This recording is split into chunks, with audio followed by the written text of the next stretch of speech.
Assalamualaikum warahmatullahi wabarakatuh. Alhamdulillah, pada saudara-saudara sekalian, pada kesempatan ini saya ingin menyampaikan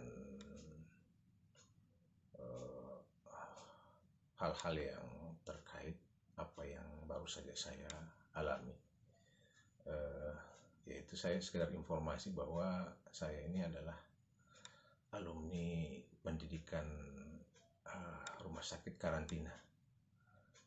Insya Allah semoga menjadi alumni yang sejati dan tidak masuk melalui pendidikan karantina lagi. Gini, saya sekarang posisinya di hari Kamis tanggal 21 Januari 2021. Saya sekarang statusnya adalah isolasi mandiri di rumah setelah melalui pendidikan selama 11 hari di Rumah Sakit Hermina Samarinda. Ceritanya adalah bahwa saya mengalami gejala batuk meriang itu sejak tanggal 3 Januari, hari Minggu. Kemudian setiap malam, paling sering itu kalau malam itu meriang, demam ya. Kemudian diikuti batuk berdahak. Saya mengkonsumsi obat-obat batuk pilek, misalnya seperti Tuzalos, itu agak redah, tetapi kemudian efeknya habis itu adalah pusing. Jadi hampir semua gejala yang umum orang sebutkan sebagai gejala COVID itu saya rasakan di hari-hari pertama itu, sampai pada hari Selasa itu tanggal 5. Nah, ini sudah penanda yang paling kuat bahwa penciuman saya hilang sama sekali. Ya, rasa masih ada, tetapi hanya bisa merasakan rasa-rasa yang tajam, asin, asam, dan pedas itu. Dan rasa yang lain masih bisa, tetapi itu juga tidak maksimal.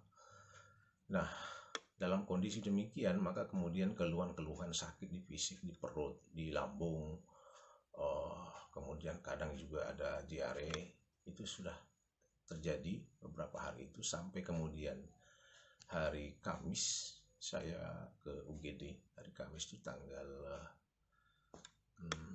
7 ya, saya ke UGD, dan di situ melalui pemeriksaan yang cukup panjang waktunya. Pagi-pagi saya ke sana sampai pulang sampai jam sore, karena melalui ronsen, melalui rapid test, semua itu hasilnya baik, tapi keluhan saya tetap tidak membaik ya.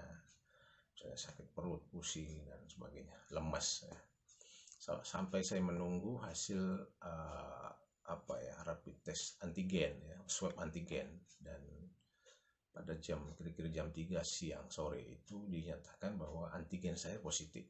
Nah, itu menjadi dasar untuk saya katakan bahwa saya ini sementara ya, karena belum terkonfirmasi oleh PCR, tapi itu sudah cukup kuat untuk menunjukkan bahwa saya ini 90 sekian persen itu bergejala COVID.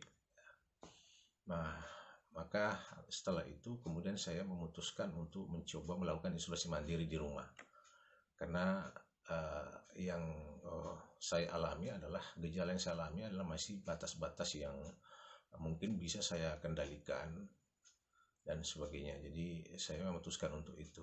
Tapi kemudian keesokan harinya, hari Jumat, saya berani atas dasar saran dari keluarga, dari ipar-ipar saya yang di bidang medis, di bidang kesehatan, menyarankan saya untuk dilakukan pengobatan lebih lanjut, karena saya ini termasuk orang yang punya penyakit penyerta. Walaupun itu penyakit penyerta yang ada pada tubuh saya ini tidak termasuk penyakit penyerta yang punya mortality yang berbahaya, karena yang penyakit penyerta yang sangat disenangi oleh COVID itu adalah misalnya diabetes, kemudian berat badan atau kegemukan, atau kemudian ada penyakit jantung, kemudian asma, dan saya gangguan pada liver dan lambung ya.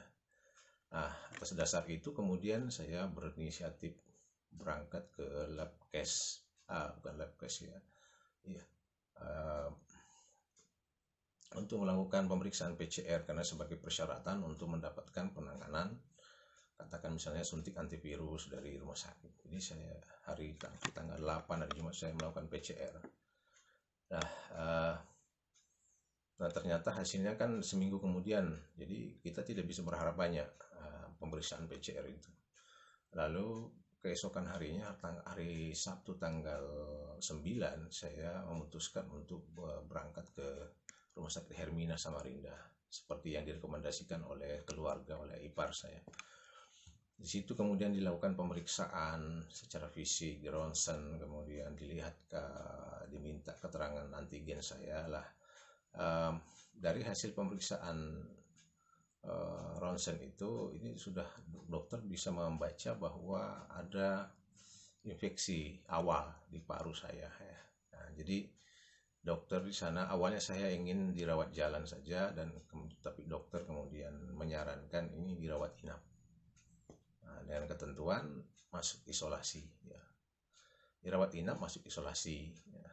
Pada hari Sabtu tanggal 9 itu saya langsung masuk ke ruang isolasi pra sebelum ada kepastian hasil PCR ya.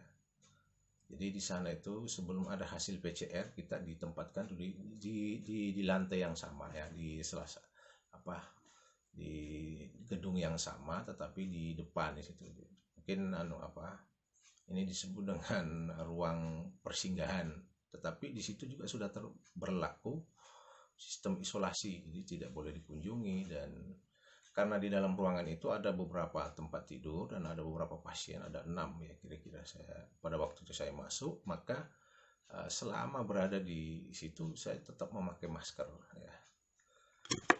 Ya walaupun kita sebetulnya sudah hampir pasti terkonfirmasi, tetapi ya biasanya kalau menurut yang saya baca, menurut yang saya lihat, bahwa di dalam ruang perawatan corona itu ada orang yang bergejala ringan, ada yang bergejala berat, dan itu bisa saling menginfeksi lagi ya. Itu yang kita khawatirkan, makanya saya tetap memakai masker selama berada di situ. Dan saya ini tergolong orang yang bergejala ringan ke sedang ya. Ya katakanlah bergejala sedang, karena keluhan-keluhan yang saya rasakan cukup berat sebetulnya ya. Pusing yang luar biasa, kemudian lemas, tidak berdaya, sakit di perut, di pencernaan ya, terutama di ulu hati. Kemudian batuknya enggak begitu ini, tetapi ya itu keluhan-keluhan lainnya itu yang saya rasakan cukup ya, ini mungkin masuk kategori bergejala sedang ya. Kemudian pada hari Sabtu kemudian berjalan sampai 4 malam saya di masa-masa penantian itu. Tetapi sebelum PCR itu keluar, dokter sudah mengambil tindakan terlebih dahulu bahwa saya sudah dikasih obat antivirus melalui selang infus itu antivirus, kalau tidak salah waktu itu adalah jadi pengobatan di rumah sakit itu, pengobatan di rumah sakit yang diberikan kepada pasien yang terdiagnosa gejala COVID itu langsung diberikan semacam misalnya vitamin itu ada berapa macam, ada Imbos, ada vitamin D yang dosis 5.000 mg, kemudian ada vitamin C dosis tinggi, kemudian ada antivirus, kemudian ada antibiotik, ada juga obat anti radang atau steroid ya, misalnya seperti azithromycin. Kemudian ada antivirus yang melalui oral kita telan itu bisoprolol yang biasa orang gunakan untuk antivirus pendamping bagi penderita herpes dan sejenisnya ya. Nah kalau antivirus yang direkomendasikan untuk COVID itu kan ada dua yang populer, ada yang disebut dengan Avigan, ada yang apa namanya remdesivir ya. Dan sepertinya yang diberikan kepada saya itu adalah remdesivir karena itu ternyata yang bisa bertoleransi dengan baik dengan tubuh saya. Jadi begini, pemberian atau treatment pemberian obat kepada seorang pasien itu juga bisa gejala sama, diberikan obat yang sama tapi respon yang berbeda karena itu tergantung dari metabolisme tubuh seseorang. Misalnya saya kena COVID, tapi gejala yang saya alami sama dengan yang di samping saya. Tapi begitu diberikan obat yang sama, ternyata responnya berbeda. Maka di samping saya itu diganti obatnya, obat yang lain, tapi punya fungsi yang sama, cuma ada spesifikasi yang mungkin berbeda. Ya paling orang, ya ini orang medis ya tahu persis yang seperti ini. Nah, pelajaran pertama yang saya alami bahwa dokter setiap hari ketika ada kunjungan atau melakukan video call dengan pasien, termasuk saya, selalu berpesan agar kita mengkonsumsi minuman-minuman sehat ya. Yang biasa kita di rumah itu kan herbal ya, seperti madu, habatus sauda, propolis, kurma. Karena tujuannya apa? Yaitu untuk memperbaiki imun kita. Kenapa? Karena kata dokter itu obat-obat yang kita berikan di rumah sakit itu sebetulnya adalah pendamping. Artinya bahwa ya, suplemen sebetulnya. Suplemen artinya bahwa suplemen itu gunanya adalah untuk mengurangi gejala yang kita rasakan sebagai efek dari COVID. Ya, mengurangi gejala sebagai efek dari situ. Nah, adapun penyembuhan yang paling baik sebetulnya adalah reaksi tubuh kita ini untuk mengolah dirinya. Jadi itulah perlu ditumbuhkan imun kita. Bukan hanya itu, bahwa dokter juga selalu menyarankan telepon, komunikasi yang baik, bercanda dengan keluarga, happy, dibawa bahagia ya. Jadi jangan stres di dalam. Kalau perlu keluarganya setiap saat suruh, bukan setiap saat, tapi minta keluarganya ngantarkan makanan yang bapak mau, yang bapak suka ya. Karena di rumah sakit itu kan tentu makanannya kan standar ya. Tapi saya alhamdulillah selama dirawat 11 hari itu satu hal yang saya syukuri ya, saya di samping bergejala yang sedang ya, bukan yang berat, saya bisa menikmati kondisi di situ, dan setiap jatah makanan yang diberikan oleh rumah sakit itu saya habis, bahkan saya merasa selalu kurang ya. Jadi keluarga atau istri itu hampir setiap hari mengantarkan makanan ya. Nah, saya bersyukur berbeda dengan ketika saya terkonfirmasi hasil PCR-nya keluar pada hari tanggal 13. Saya kemudian dipindahkan ke satu ruangan yang khusus terkonfirmasi positif, dan di dalam ruangan itu ada 3 orang. Jadi 3 orang di dalam ruangan hanya dipisahkan oleh sekat kain tirai. Jadi menggunakan kamar mandi oleh 3 orang ya. Jadi selama di situ pun juga saya melanjutkan tetap menggunakan masker. Kemudian jadi selama perawatan di situ, di samping kiri kanan saya, alhamdulillah saya lagi-lagi termasuk yang bergejala ringan lah dibanding dengan kedua teman saya itu, teman kelas saya. Teman saya itu namanya Saifuddin ya. Jadi beliau itu adalah bekerja di bidang konstruksi di Balikpapan, tapi kemudian dia sudah tidak tahan, gejala batuknya itu luar biasa sampai muntah-muntah, datang ke Kanujoso Balikpapan sana ditolak ya, dan jadi kemudian dia pergi ke Samarinda sini, karena memang aslinya dia bekerja dari Samarinda tapi pas pekerjaannya itu di Balikpapan. Dan sekarang beliau masih di situ karena termasuk bergejala yang agak berat. Karena kemudian di samping yang satunya tuh Pak Nasirul itu adalah awalnya anaknya yang opname, yang karena sakit di bagian pencernaan, yang tidak bisa makan selama 6 hari. Begitu anaknya sembuh, sibuk ngurusi anak, bolak-balik ke rumah sakit, Pak Nasir itu kemudian jadi drop. Dan dropnya itu ya sudah gejala COVID, karena antara Pak Saifuddin dengan Pak Nasirul itu rupanya COVID itu bisa menyerang beberapa hal ya. Misalnya kalau saya yang diserangnya adalah pas pernafasan atau paru-paru. Kalau Pak Nasirul dan Saifuddin itu dua yang diserangnya, jadi pencernaan atau lambung dengan paru-parunya, jadi berat ya. Harus dua hal yang berat harus ditangani ya. Jadi mereka berdua itu masih di sana, tapi alhamdulillah saya melihat perkembangannya luar biasa ya. Lagi-lagi saya respect kepada pelayanan tenaga medis di rumah sakit di Hermina ya. Walaupun ya memang di sana sini ada beberapa hal yang perlu diperbaiki, tetapi secara umum pelayanannya sangat baik. Dan dokter itu tidak bosan-bosan selalu memberikan motivasi, memberikan sugesti supaya kita ini berjuang juga secara psikis ya, untuk berpikir yang positif supaya bisa kita sembuh.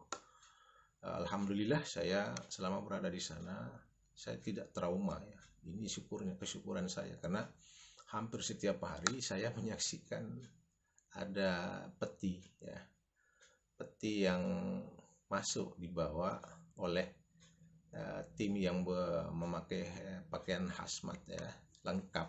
Lalu tidak lama setelah itu keluar.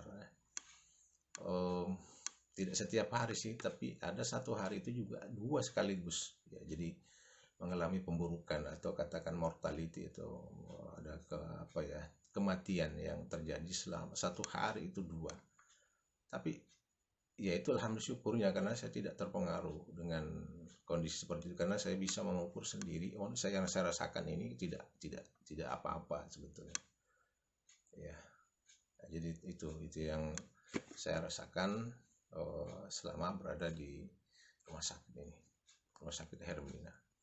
Dan tiba pada akhirnya tanggal berapa ya, 19 hari Selasa yang lalu saya diperbolehkan dokter pulang ke rumah, tetapi tetap melanjutkan isolasi mandiri di rumah dengan secara ketat, dan dalam arti bahwa tetap memisahkan peralatan untuk makan, jangan dulu makan bersama, dan tidak boleh dulu ketemu orang tidak boleh kongko-kongko kemana-mana. Jadi persyaratannya 10 hari sejak tanggal 19 itu baru bisa nanti untuk melakukan interaksi itu pun juga secara terbatas.